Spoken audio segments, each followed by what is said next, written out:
Good morning, guys. In the previous class, we did see how the foundation of Indian National Congress was laid in 1885, and we went from 1885 to 1905, which we see partially, or we see few points as to related to the partition of Bengal, like what was the administrative reasons, but what was the actual or hidden agenda they had in the partition of Bengal, and how the Indian masses or the Indian intelligentsia reacted to the partitioning of Bengal. And today we will see what was the Congress reaction and how this Swadeshi movement or this anti-partition movement led to the split of Congress or the Surat Split, and then we will see further. So first thing, sir, when this partition was announced, so how did the Indian intelligentsia react? So basically, as we already know that during this phase, moderates dominated the Indian National Congress. So obviously there was prayer, petitions, public meetings, memorandas, and newspapers, pamphlets. So basically they tried to create awareness among the masses as to what was actually happening and enlighten the masses so that they could oppose the partitioning of Bengal. But in spite of all of these efforts, on 16th October 1905, partition was actually enforced, or partition actually came into force or formally announced, and the people observed this day as day of mourning. So day of mourning, they came onto the streets, tied Rakhi. So when we say tied Rakhi, both the East Bengal and West Bengal people tied Rakhi to emphasize brotherhood. Tied Rakhi, walked barefoot, and they had this Amar Sonar Bangla, which was written by Rabindranath Tagore on that day or for that day. So they started chanting this one, and this Amar Sonar Bangla later went on to become the national anthem of the present day Bangladesh. So Rabindranath Tagore holds the distinction of writing national anthems of two nations, one of India and the other one of Bangladesh.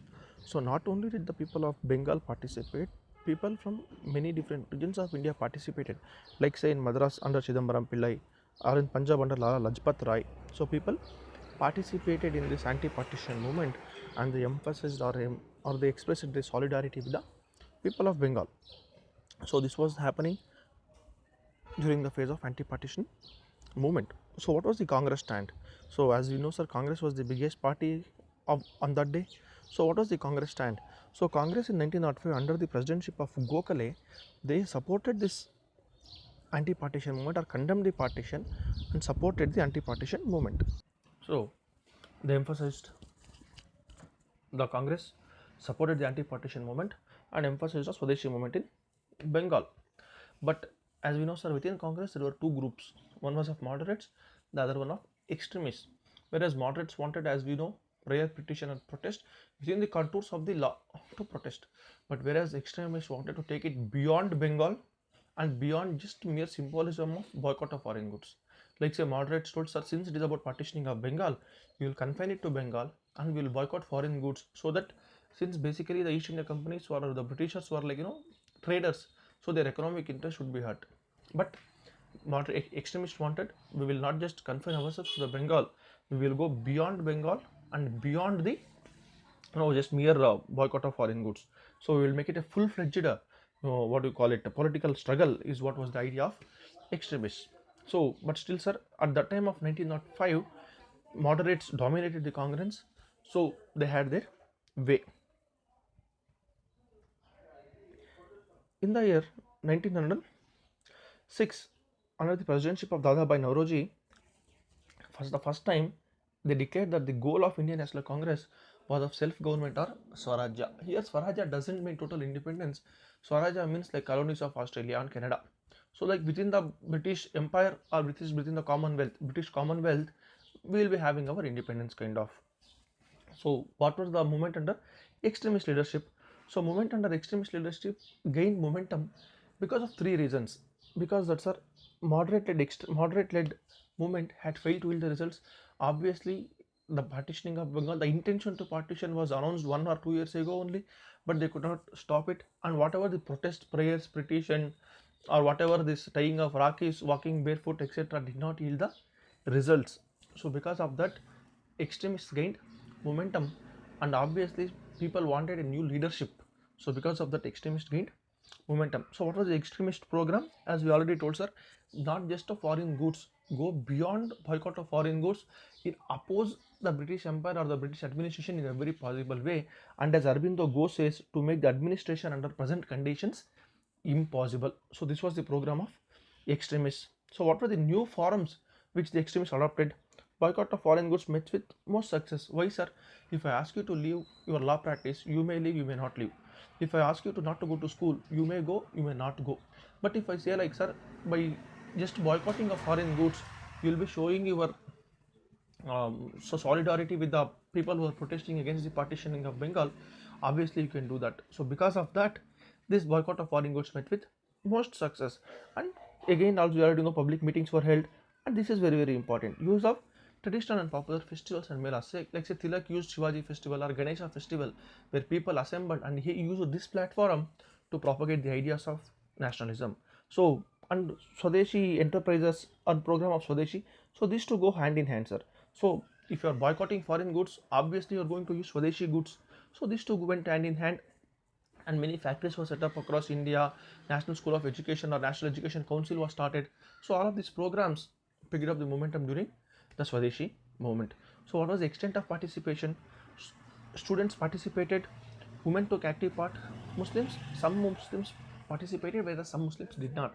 So why some Muslims participated? Obviously there was a rise of nationalism among the masses, and so Muslims also participated. But if you look at this one, use of traditional popular and festival melas. So Tilak used Gandhiji, I mean Gandhi Jayanti, or I mean not Gandhi Jayanti, the Ganesha festival, or um, Shivaji festival. So all of these movements had some religious tinge, whether it may be Ganesha festival or Shivaji festival had some religious tinge. So because of that, only one section of Muslims participated and the other section did not participate. And the next thing, which important thing, is the annulment of partitioning in Bengal. So annulment of partition of Bengal took place in 1911 during the Delhi Darbar. So because of the rise of extremist movement or the militant nationalism, which we see later, so because of this thing, obviously, like the government wanted to like put an end to this rise of extremism or militant nationalism, so decided to annul the partitioning of Bengal. So what is the evaluation? So if you look at the evaluation, though this movement did not yield the intended result, but there was for sure a rise in nationalism or the awakening of the masses. But by the year 1909 or 1908 only, the movement had lost its momentum. It is because of multiple reasons. So because of multiple reasons, the Swadeshi movement fizzled out. Like say, sir, the government came down heavily. Government came down heavy repression, armed with multiple laws. Government came down heavily or repressed extremists. Whereas for the moderates, they followed the policy of carrot and stick. So what was the carrot? The moderates were promised some reforms were due in 1909. Government of India 1909 or Minto Morley reforms. So moderates were like, okay, fine, since they are going to give us some reforms in 1909, let us confine ourselves to Bengal only. Let us, like tone down kind of. For the extremists, they came down heavily with armed with many laws. They came down extremely down. I mean, they came down heavily on the agitating crowds. So obviously they were also suppressed. And 1907 there was Surat Split. Obviously, because of the split, the organization lost its momentum, and they could not like tap the energy which was already released among the masses. And more importantly, sir, no mass struggle could last long. So obviously the movement had gone for 2-3 years, so they could not continue further. So moderates give way to extremists. So what is it moderates giving way to extremists, sir? So obviously, which we already discussed, that extremist methods of prayers, petitions, or protest are like confining themselves to the boundaries of contours of the law. So fighting within the laws, or basically the idea that Britishers are good, and if they are made aware of the situation or the scenario of India, they would do good, was basically like proved to be false. So because of all of these reasons, moderates gave it to extremists. That is why we told 1885 to 1905 or 1907 is the era of moderates, and 1909 or 1907 or 1919 is the era of extremists. From 1919 onwards, we will see Gandhian era. So what is Surat Split? So Surat Split happened in the year 1907. So basically, first we know that in the year 1905, they endorsed the, what do you call it, the Swadeshi movement. Swadeshi movement was endorsed. So, but moderates wanted to confine within Bengal, whereas extremists wanted to take it beyond Bengal. And then in 1906, we already saw that they know that Congress declared its goal as Swarajya or self-rule. So obviously, with this statement, extremists were, what do you call it, emboldened. So they actively participated, and now in the year 1907, they wanted to take it beyond Bengal and more actively and with more aggression. Whereas moderates promised with the reforms in 1909 wanted to tone down.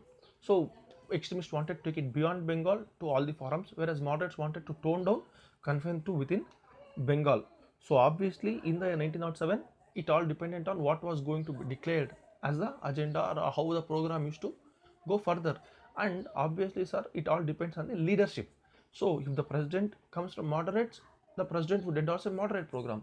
If the president comes from extremists, obviously he would endorse a extremist program. So with this idea in mind, moderates, the extremists wanted Tilak to become the leader, and they wanted the session to be held in Nagpur. If Nagpur, it was held in Nagpur, Tilak or Lajpat Rai could become the president and they would endorse the extremist program. Whereas moderates wanted a toned down version. So what did they do? They held the session in Surat. Because Surat comes under Bombay province and Tilak was from Bombay province, Tilak could not become the president. So which we already, what we already saw in the first class. I told you there were two conditions for the Indian National Congress annual sessions.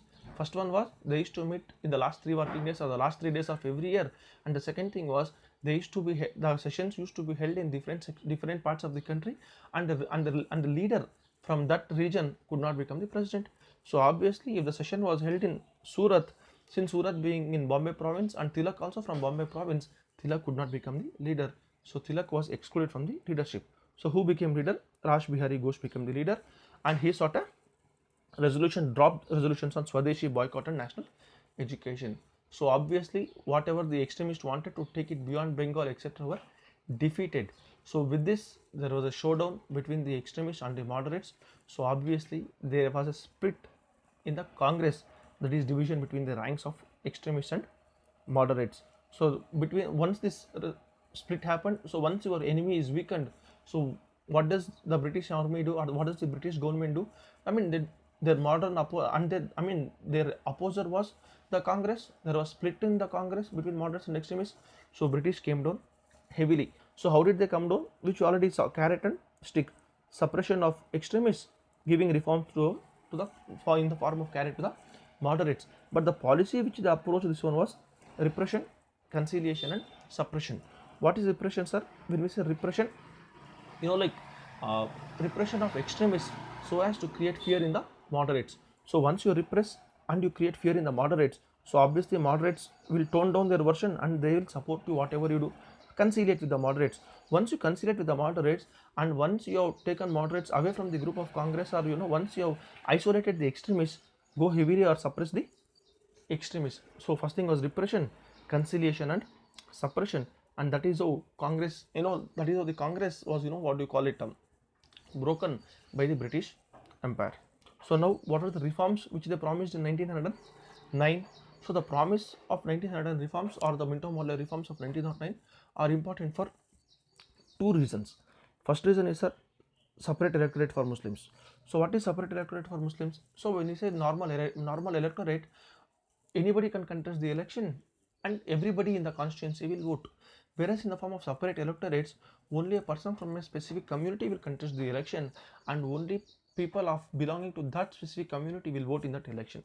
This is separate electorate.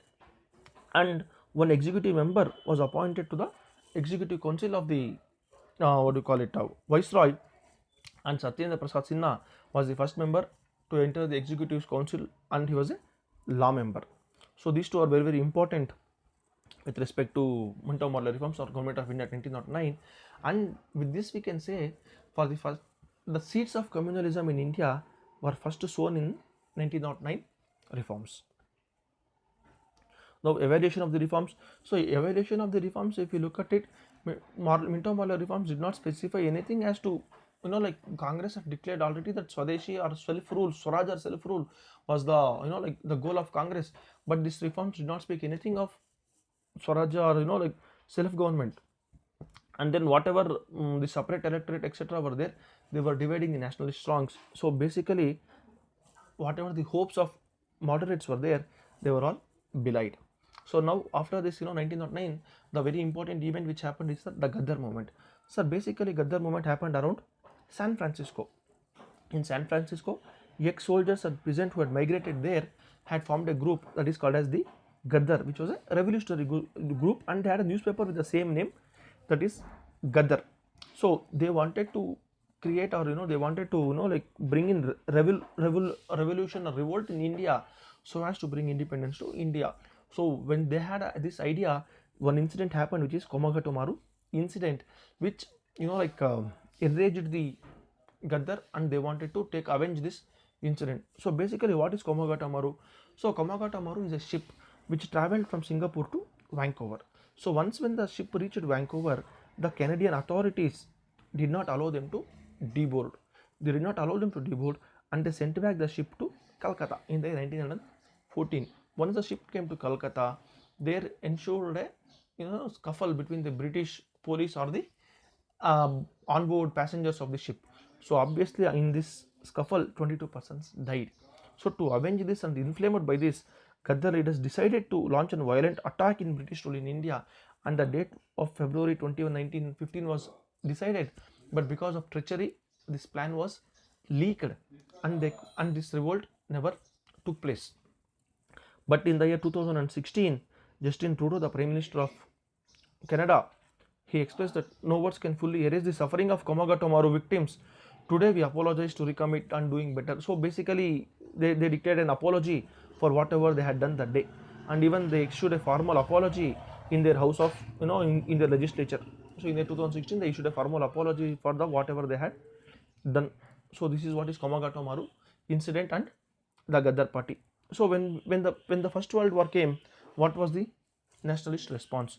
So during the time of First World War, if you look at the Indian national movement, or if you look at the phases of Indian national movement, we have already identified three groups. One was the moderate group, the other one was the extremist group, and the other one was militant group, or the militant nationalism or revolutionary terrorism, which was addressed in the earlier days.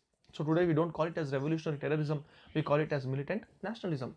So the moderates wanted to support the government during the First World War. So obviously, sir, moderates thought that basically Britishers were good boys. So if we are made aware, like if we make them aware of to what is the problems of India, they would definitely help us. So they thought to help British is a matter of their duty. And the extremists thought that if we help British, they would obviously repay our help in the form of gratitude through self-government. And there was one more group, which is the revolutionary groups, decided that, sir, now that British Empire is indulged itself in a war, so if we take this opportunity and launch attack, obviously we can have our what desired ends. So they will give in because of the more pressure. So three groups, one as a duty, one thought that they would repay in the form of gratitude or self-rule, and the third one was use this opportunity to launch a full attack on the British government. So these were the three groups, and this was the nationalist response to the First World War. And during the same World War, sir, Home Rule League movement was started. So what is Home Rule League? Sir, inspired by the Irish Home Rule League. Tilak and Annie Besant started Home Rule League movement in India. So what is Home Rule League? Home Rule League means self-rule or home rule. So that doesn't mean total independence. Again, within the British Commonwealth. Like say for example, sir, till 1909, 1919, what is good for India was decided by the British only. But these fellows, or the Home Rule League movement, wanted to make sure that we let Indians decide what is good and bad for them. So that is home rule, not a total independence, but Indians also should be included in the lawmaking process. That is Home Rule League. But the lessons were already learned. Like say in 1907, Surat Split happened, extremists and moderates, like the split of Congress. So obviously now when Annie Besant and Tilak decided to start their own leagues, they did not want to embarrass each other and again go back to Surat Split kind of situation. So they decided to support each other and avoid any friction. And what were the factors which were important, which led to this movement? So during the First World War, people were, a new energy was released, because already by 1908 or 1909 Swadeshi movement had fizzled out. The reforms of 1909 did not bring in the intended results. So basically, people wanted to vent out their, anger or frustration and the wartime miseries. So all of this, there was people were waiting for some leadership to assume, and they would vent out their pressure. So because of all of these reasons, they started the Home Rule League movement. So what is Tilak's League? So Tilak's League were all of India except this Bombay city, Maharashtra, Karnataka and Central Province and Berar. Whereas Annie Besant's all of India except Bombay city. So as to avoid any confrontation with the within two leagues. So what was the Home Rule League program? So there was convey the common message to the common man of home rule or self government. So what it is, what are the benefits you will get out of it, and then they also started to appeal to the people from the hitherto unheard regions, political regions. They were not more, basically they were not participating in these movements. So they went to those places and they spread the message of self rule. So how did they spread it? Through political education and through public meetings and organizing libraries. They did spread it, sir. What was the government attitude? So again, the government already they are in the World War One. So now if you start some agitation, obviously the government came down heavily and prohibited all the political meetings, and the Annie Besant and their associates were arrested. So why the movement faded out by 1919?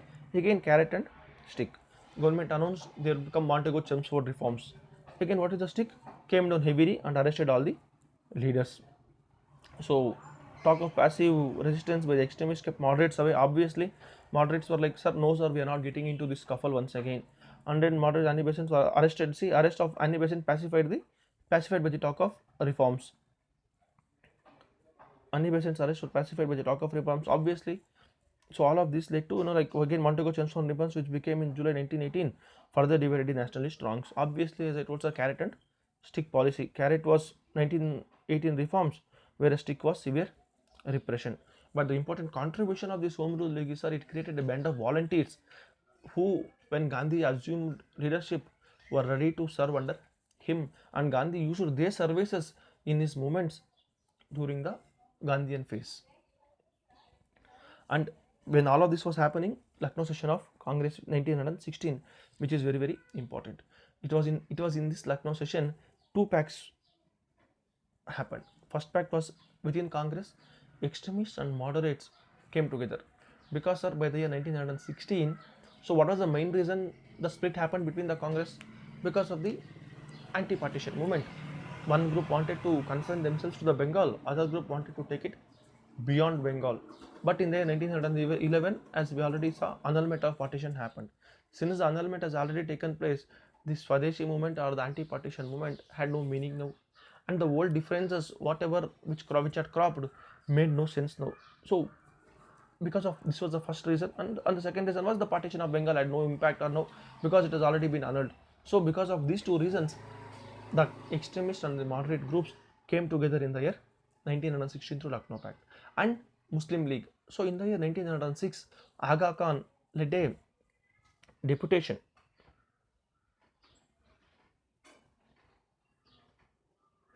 Aga Khan led the Simla deputation. Aga Khan led the Simla deputation, and they asked for some favors to the Muslim population. So because of that only, they had introduced separate electorate in the year 1909. But the new youth leadership, or the youth among the Muslims, they wanted to play a bigger role in the Indian national movement. They wanted to play a bigger role in the Indian national movement, and the partitioning of Bengal had promised that there would be a Muslim dominant region and Dhaka would become the capital. But with annulment of partition, all of their hopes were belied. And as a sop to the Muslim population, the capital city was shifted from Calcutta to Delhi in the year 1911. But still, the young Muslims were infuriated by the government repression during the World War I to the Khalifa or the Turkey. So the British did not help the Turkey basically. So we will see what is Khilafat movement or who was Khalifa. So we will see that one. So because of all of these reasons, Muslim League and Congress also came together in the year 1916. So the Lucknow session of 1916 is important for two reasons. First reason is the coming together of moderate group and the extremist group, and the second reason is coming together of Indian National Congress and the Muslim League. And in the year 1917, as I already told, as we saw here, like the promise of what do you call it, reforms, the promise of reforms to the moderate leadership for the Montego statement of 1917. In this statement, he said the demand for Swarajya was no longer could be termed as seditious. So whatever this, what is sedition? Sedition is any act against the country or any act against your own, like any act against the nation. So said the demand for self-rule or home rule means demand for self-rule or Swarajya could no longer be termed seditious. So this was announced, and then they also announced that a new reform should be introduced in the year 1919 through Movement of India 1919 or Montego Chelmsford reforms. So, but Indians were opposed to this because of two reasons. No specific time frame was given. So, when would you give us self-rule? When would you give us self-independence, or when would you give us independence, or what were the things which were going to come? No time frame was given. And the second thing was, sir, no Indians were consulted and no Indians were involved in making these decisions. So basically, British decided what was good and what was bad for India. This infuriated the Indians. So now we saw the era of 1905 to 1919 or 1917. So 1905, Swadeshi movement.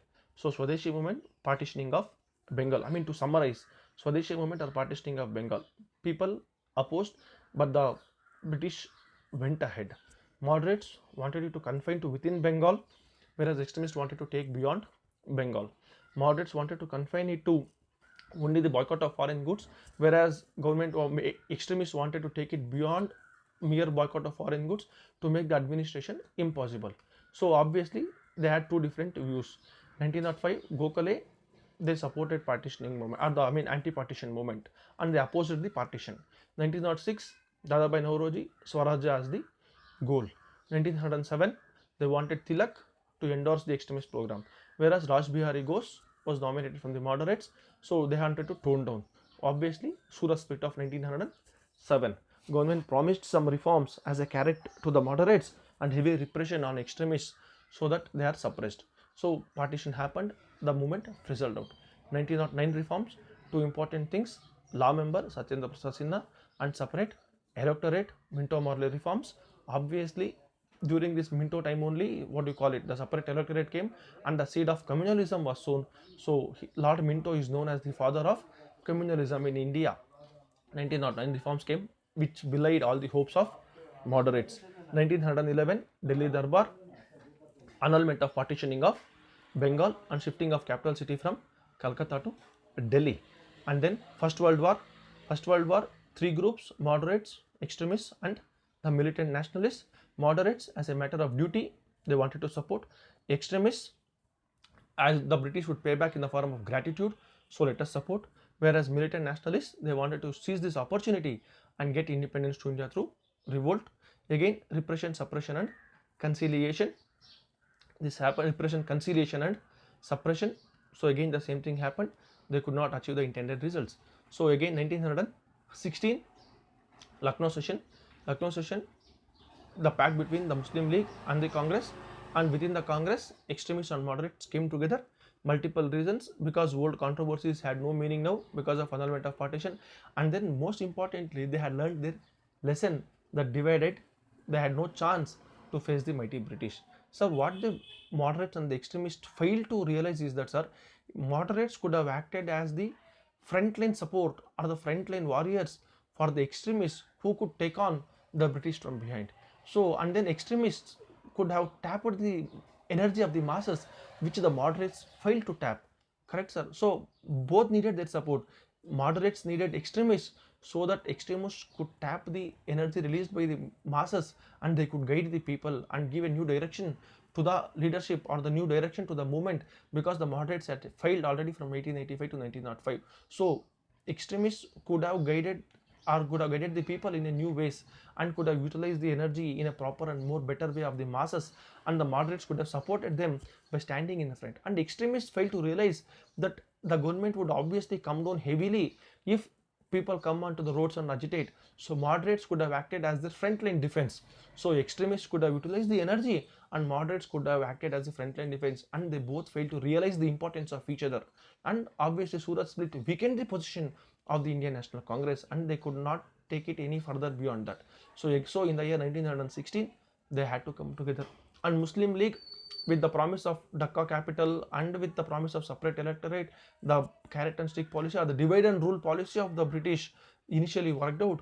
But by the year 1916, the young nationalists among the Muslim population realized the true colors of the British when the British did not help the Turkey or the Khilafah.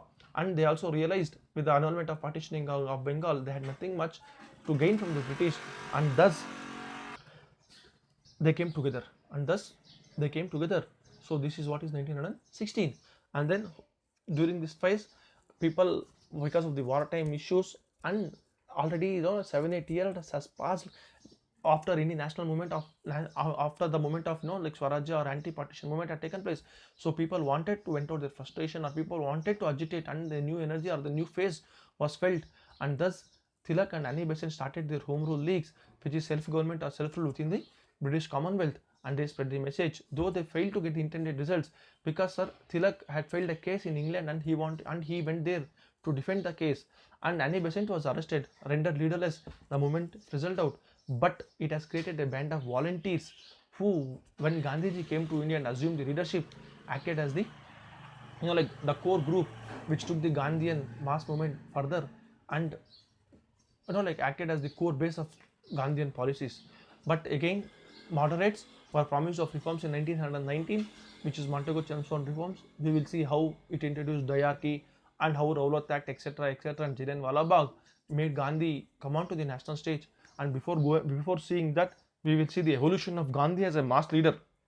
Why did Gandhi go to South Africa, and how Gandhiji, like he shaped or he made his principles of satyagraha, non-violence, how they were shaped by his influences, or how were shaped by the events in South Africa, circumstances in South Africa. And when Gandhiji came, he was already a mass leader, and many people in India heard about him, and he assumed leadership through the initial, like 3 movements of Kedah, Champaran, or Ahmadabad mill strike, and how Gandhiji took on the British after the Jallianwala Bagh. And we'll see that from the next class. Thank you.